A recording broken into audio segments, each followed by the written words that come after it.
Hi guys, news making the round. UK Member of Parliament proposed employers should stop recruiting non-British passport holder.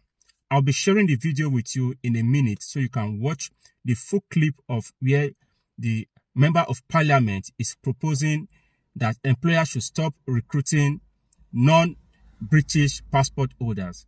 If this recommendation is adopted, it will be a big disaster to non-British passport holder who are living here on a pre-settlement status.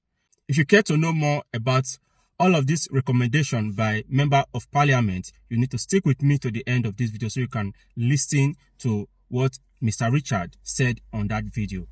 Hi guys, you're welcome to my YouTube channel. If you are coming across this channel for the first time, in this channel, I give updates about UK immigration and UK immigration policies.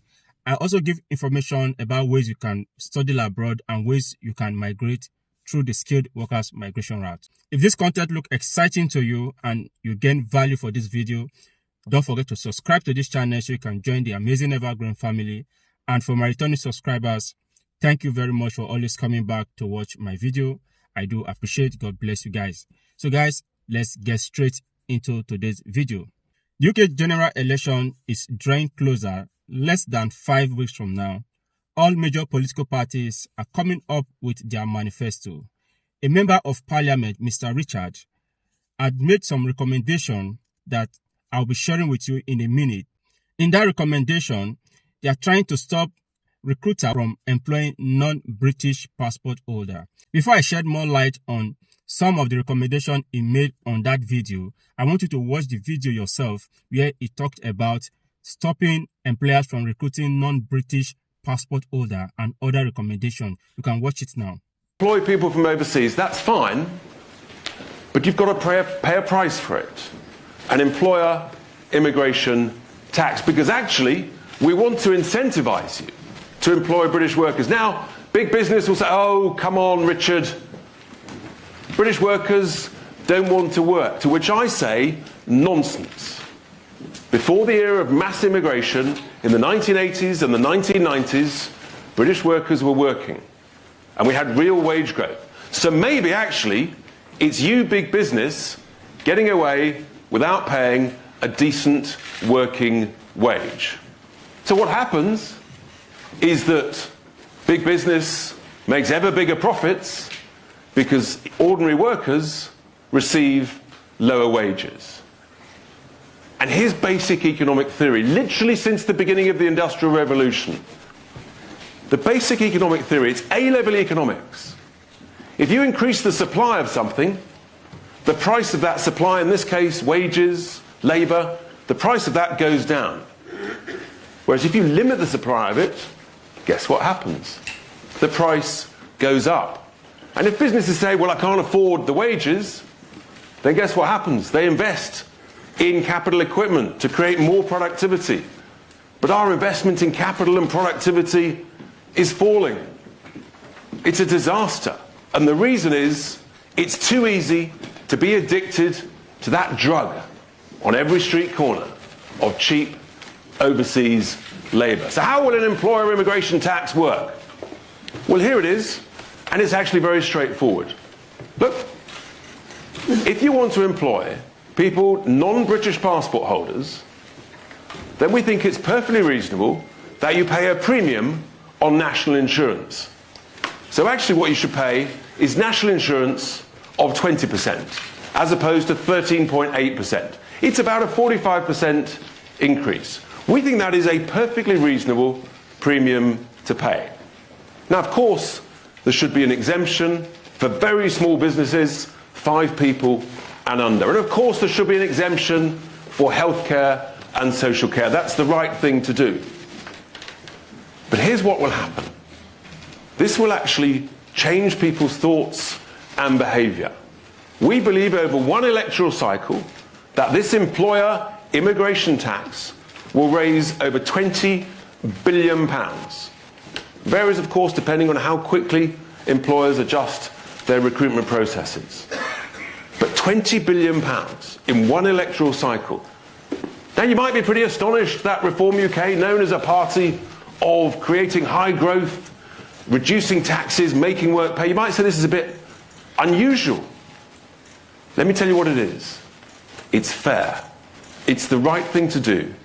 Because what we need to do is we need to invest in apprenticeships, in young people, in training, in employing young people, in motivating, in developing. All of these things that have disappeared because there was no incentive for business to invest in young British workers. This is the right thing to do. It's the fair thing to do.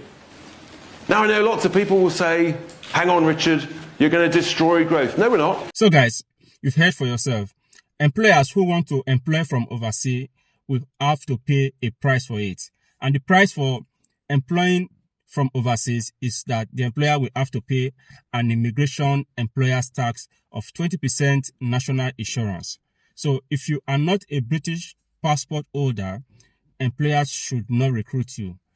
Big organizations that rely solely on international workforce will have to pay a huge price for doing so.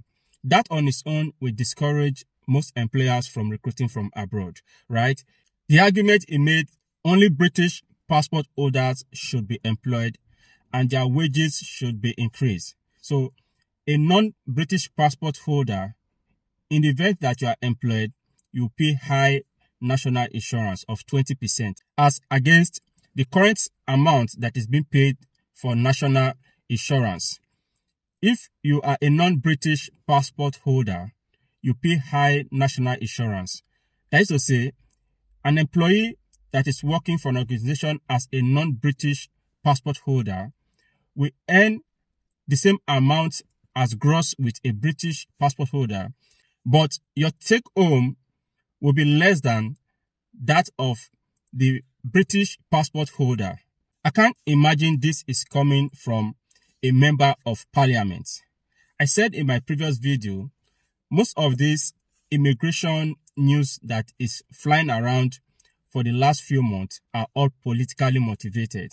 All the major parties are trying to come up with measures to cut down net migration. The increase in net migration have its own positive aspect to the UK economy, but most of these major political parties are using it as a tool to gain sympathy vote from the electorate. So many measures have been put in place, and from statistics for the past 4-5 months, the number of persons applying to come into the UK through the skilled workers route and through the study route has reduced drastically.